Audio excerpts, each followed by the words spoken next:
Hello and welcome to the Charles River Conservancy Parkland Show. My name is Renata von Schorner. I'm the founder and president of the Charles River Conservancy, and today we're going to speak about a subject that I particularly love, and that is bicycling. And with me today is Benjy Kantor from Hubway. I think we all see that, and we're going to talk about Hubway bikes, a wonderful addition to Cambridge, to Boston, to the river, and almost 5 years old tradition. That's right, as of tomorrow. Yeah, it's a wonderful thing, these Hubway bikes. So the Charles River Conservancy, we work on making the river parklands a more active place, and we have 2,000 volunteers to do that. And we also make it easier to bike along the river. We bring swimming back to the river, and we built a skate park. But today we are talking about Hubway, and you've seen that symbol. And Benjy is the senior marketing manager, and Motivate is the company that operates it. So Right. Give us a little bit of background about Hubway and how that came about. Sure. Well, Hubway is a unique bike share system that it's publicly owned. So it is actually owned by the cities, the municipalities of Boston, Cambridge, Somerville, and the town of Brookline. They contract out to an operator, and that is where Motivate comes in. So I work as the marketing manager for the Hubway system, but through Motivate. And I've been there for just over 3 years. The system, as you said earlier, turns 5 tomorrow. I was actually a member before I worked there. In fact, I should say that I actually took Hubway to Charles River Conservancy's City Splash event a couple weeks ago. That's so that right, I could you were swim there. in Charles. Yeah, That's right. Yeah. But Motivate operates about a dozen bike share systems throughout the country, a couple in Canada and one in Australia. In fact, the newest one is in Portland, Oregon. It's Bike Town. Yeah. And so this is a fast-growing movement. I remember when it was first in Paris and Lyon, and now it's just spreading everywhere. Yeah, well, the international community had a little bit of a head start on the U.S., and it's sort of come in fits and starts in the U.S., but just over the last few years, these companies, and there are other bike share operators that are out there, have just been growing and growing.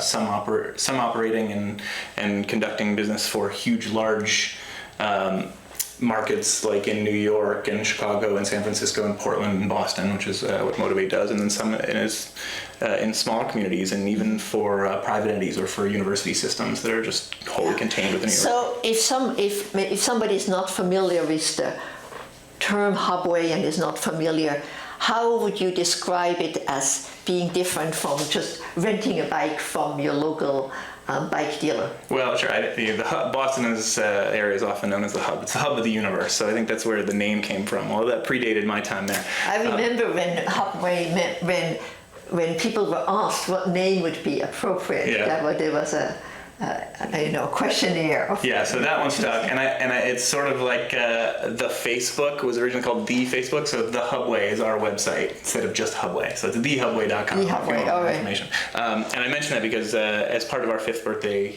celebration, we're actually relaunching a new design of our website tomorrow on the 28th. So we're really excited about that, and a number of other celebratory events throughout the rest of the month in August. So you say you were a Hubway user before you became an employee. I was. And what brought you to Hubway, and what brings most people to Hubway? As a member, well, there's a few reasons. For me, it was because I always enjoyed riding bikes. And I'd been living in Boston. I came out here for college in the 90s and stayed here, and I had a bike. Until the 2000s, really, and even more recently, the infrastructure hadn't been there. I think that the commitment of the cities and the municipalities wasn't there the way that it is now, and it's still not perfect, but the cities won't But infrastructure, I mean, there were no bike lanes, there were no separate bike paths, except, of course, along the Charles River, we always have bike paths. There's a few paths, and they're not necessarily connected to each other, and more there's movements and organizations like Charles River Conservancy that are helping to connect all these bike paths around the country, but also along the East Coast. And you can find information about how there are people working to build a bike path along the entire East Coast of the United States. And you mentioned that municipalities are the owners, but another partner in that effort is the MAPC, the Metropolitan Area Planning Commission, and they are kind of the group that helps to connect those bike paths and serves as an advocate. Yeah, and they also aided when Motivate, the operator that I work for, initially won the RFP that was produced by the cities, by the municipalities. They helped to sort of be the arbiter, to be the sort of umbrella, an informal umbrella organization for that to go out there as they work with when there are things, especially that are crossing city or town lines, that have to work together. Yeah. Now, obviously, what is crucial is that there always be a bike where you want the bike. So that is what people can find on your website. So if I go to Hubway, I can download that on my cell phone or my home or office computer. And so this is what you would see. And I did it just for the area around the Charles River, although it goes all the way to Somerville, to Alston. We have a bit of Alston on here and Brookline. So what do these balloons tell us? Each of those balloons that you see is representative of a single station. So there's currently 162 stations in the Hubway network. When it launched, there were only 60 or 61 in 2011. So it's been continually expanding. The cities of Boston and Cambridge are expecting more expansion later this season, but currently 162 stations that house 1,600 bicycles throughout the system that are all available. And so when we have a black balloon, that means there's no bike there? Correct. So the amount of green there is how full that station is of bikes. So as a user, you always want, ideally, you always have a bike available when you need it, and you always have a dock available when you need to return a bike. So we actually are looking at these maps ourselves, because we have field staff, operators and managers that are out in the field that are looking to see, in the MIT area or the One Kendall area, there's actually a glut of bikes. So we need to be able to balance some of those out to maybe that Central Square area, the Cambridgeport area, where there are fewer bikes available right now. And we're looking at trends, and we're looking at the times that people are coming and going from each of the stations. This map is available on our website, and you can click on any of those balloons to see which station it is and how many bikes and docks are available. And it's real time. It is real time. Yeah, and you can also, and this is strongly recommended for folks who are using the system, download any number of third-party apps that are free for a smartphone, Android or iPhone, to be able to do something very similar. And it's really a personal preference. The one I like to use is called BOS Bikes, but there's also Spot Cycle, and a number of others. And what do they offer that your website doesn't offer? It's mobile. It's designed and customized for your screen on your phone as you're traveling. Now, we don't recommend looking at your phone when you're biking, but to be able to be in your office at 4:45 before you leave work and say, is there a bike that's available nearby? Yeah. Or do I need to rush out right now and cut out a few minutes early to grab it? So that's really helpful there. It also helps you see if there's any stations live that may be out of order or experiencing some moves. Am I correct that there really at least two major user groups? One is, let's say, somebody who comes in by train from North Station and then takes a bike from North Station and goes to the office and leaves the bike there. That is obviously a very large people commuting to work and using it in town. To work or class are among the larger groups there. That's what I use it. Again, I was a member before I worked there. I was living in Brookline and working in Harvard Square in Cambridge when it expanded in 2012 beyond Boston. And I tried it once and I beat my bus. And I tried again. I beat my bus. I beat because I used to take the bus every day. And this was something that was accessible whenever I wanted it, instead of having to be beholden to T times or commuter rail or bus times. And again, I think there's a huge value to be able to have access to all of those different modes of transportation, and they're all valuable in different ways. But to be able to spread out the usage that I have and be able to get it when I need to, and not have to be responsible for garaging or maintaining that bike is a huge value for folks, especially students and people going to work. Even for people who own their own personal bike, there's tons and tons of people who have their own personal bike who have memberships. I'm a member, although I bike everywhere and I have my bike. But so for instance, when it rains, I might start off my day in the subway, then the rain stops and I hop on a Hubway bike to go the last bit, or I cross the river with the T, and then for the last bit I don't mind a bit of rain and save some time. So it has a lot of flexibility. It's perfect for one-way trips. We have a staff member who goes by train to visit his family in Maine from South Station on a lot of weekends, and he doesn't want to park his personal bike at South Station all weekend. So he takes Hubway and parks it there and doesn't have to worry about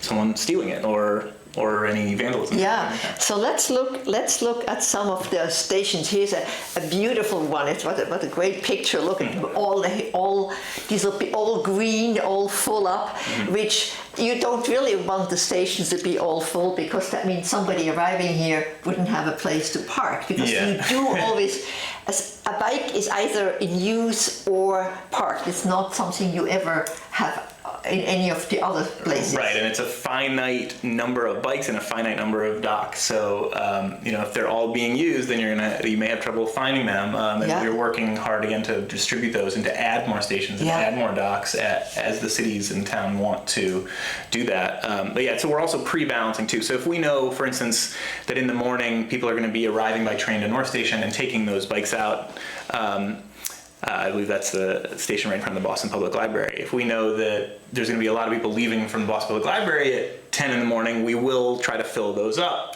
early, so because we know that there's going to be more people leaving than there are coming. And I have my green key, so I can get my bike anytime. But if you are a tourist, you can buy a day pass. You buy a 24 or a 72-hour pass at any of the stations.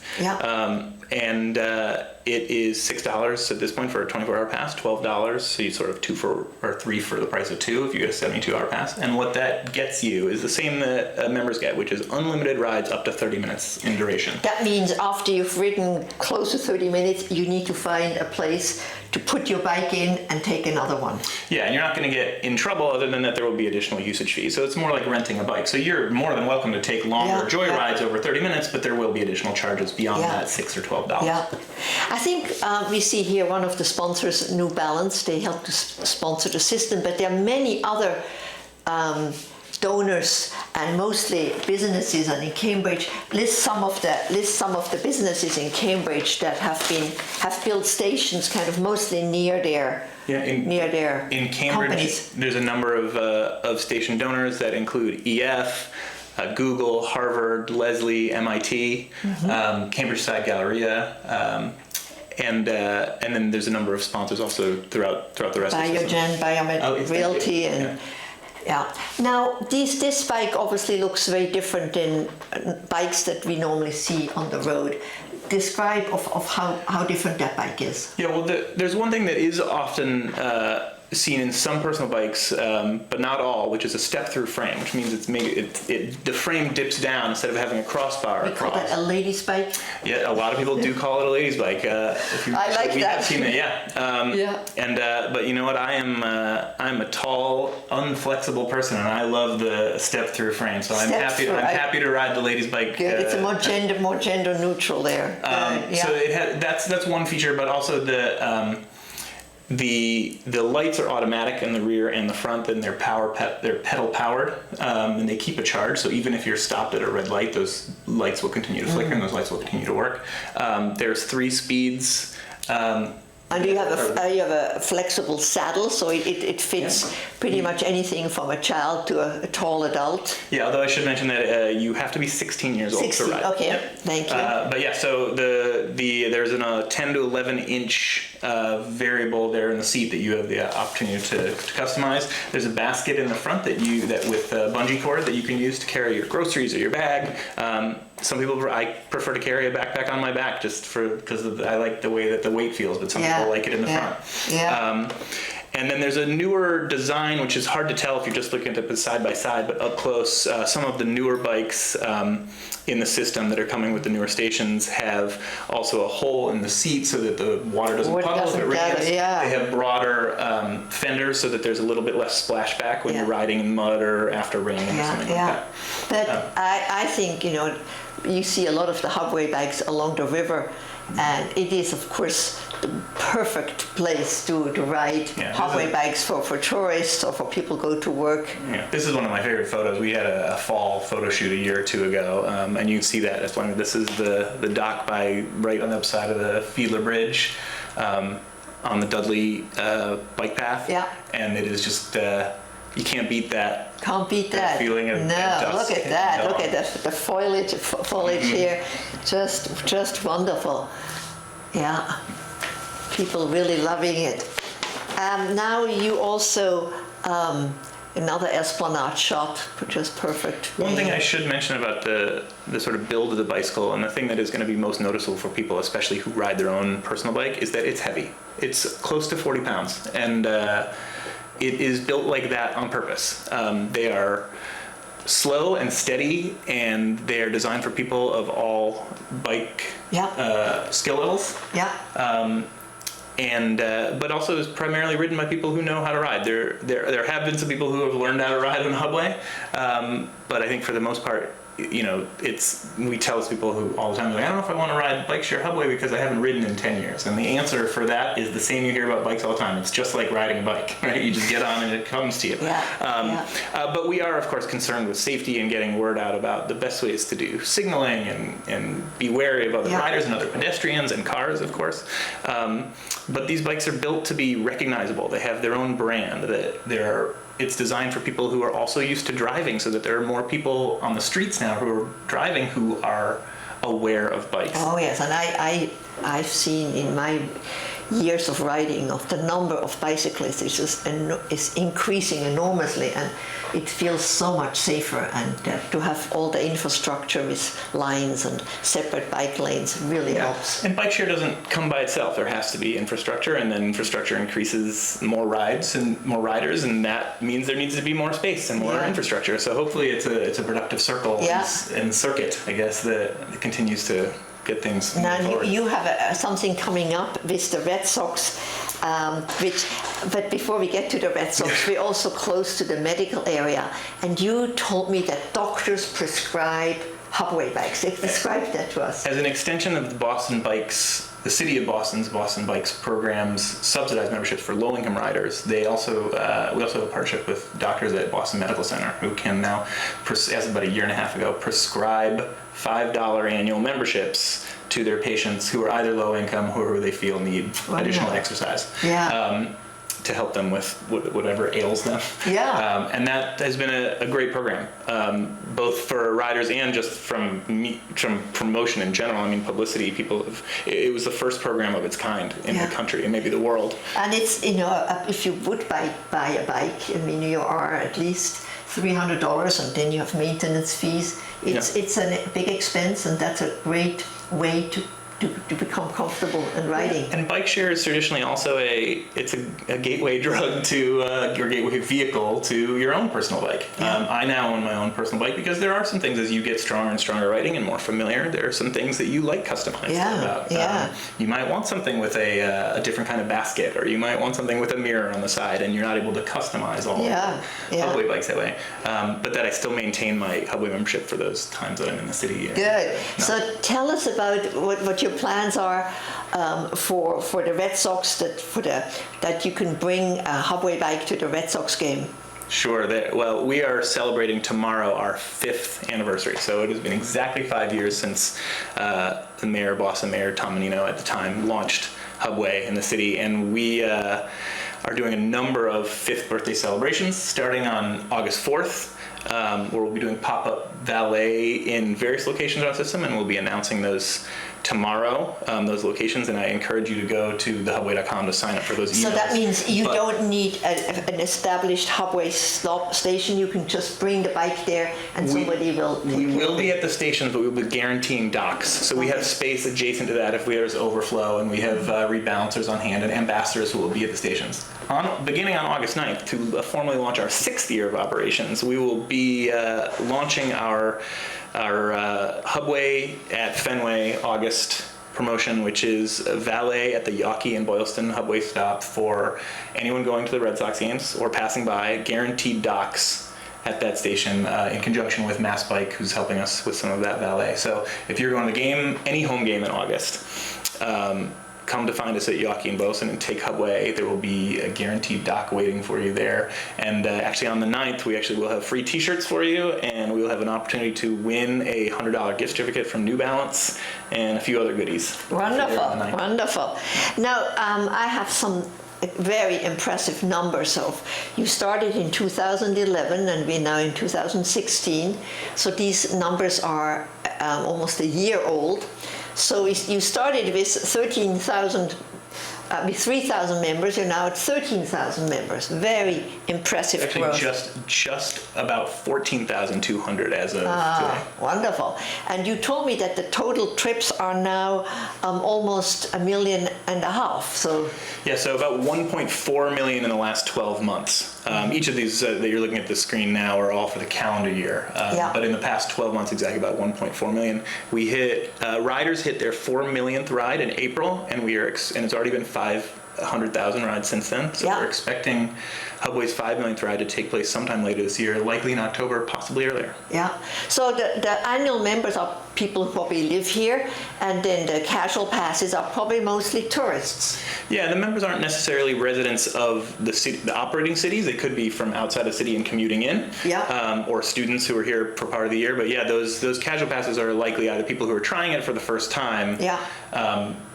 Or tourists, because if you're here, it costs $6 for day pass and only $85 for an entire year of membership. So if you're going to be riding 10 or 12 times or more, you might as well get the annual membership. And in fact, we have a corporate program where there's almost 300 businesses in the area that subsidize portions of memberships for their staff. Yeah, that's a wonderful way to keep a healthy staff, and that's wonderful. Now, we had an intern to do a Charles River bike ride on Hubway. So you could take it at the T-stop, either at North Station or at Charles MGH, and ride along the river and exchange the bike maybe at Magazine Beach, and then ride back. So you can do the urban Charles, so to speak. You can do that with just one change. Yeah, well, first of all, bless interns. Second of all, these rides are great. I mean, those pictures that we saw earlier along the Esplanade, this is fantastic. I would get the bike at the Esplanade station, which is at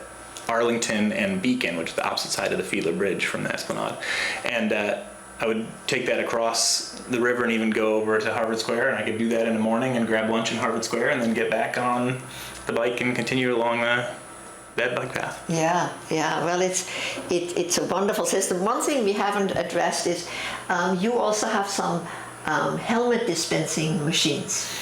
We did have helmet dispensing machines, so it's always been discussion. Yeah, there was a company called Helmet Hub that for a brief period did provide, it was a third-party company that did provide machines adjacent to Hubway stations, in which you could either purchase or rent a helmet. Yeah. It's like a helmet. It's exactly what it is. A helmet vending machine. Yeah. They were a company that was based in Cambridge, or Somerville actually, with their offices, and they were a group of former MIT students, and they had created this thing, and I couldn't honestly tell you where that lies. All right. If you're riding a Hubway, you are agreeing to wear a helmet. I can tell you that not everybody is following that user agreement regulation. But of course, we encourage everybody to be wearing helmets. Good. Now, I also want us to kind of look back at the Charles, and you see the yellow line, which is the bike path, as you mentioned before, the Dr. Paul Dudley White bike path. And right now, as you ride a bike, whether it's on your bike or the Hubway bike, you have to dismount the bike wherever you see this red barrier at the River Street Bridge, the Western Avenue Bridge, and the Anderson Bridge. And we hope that there will be underpasses which will help the Hubway riders as well as other riders. So the Conservancy is working on that with Mass DOT to make these underpasses a reality. So this is the Anderson Bridge where the pipes have already been moved, and so this is the one that is likely to come online first.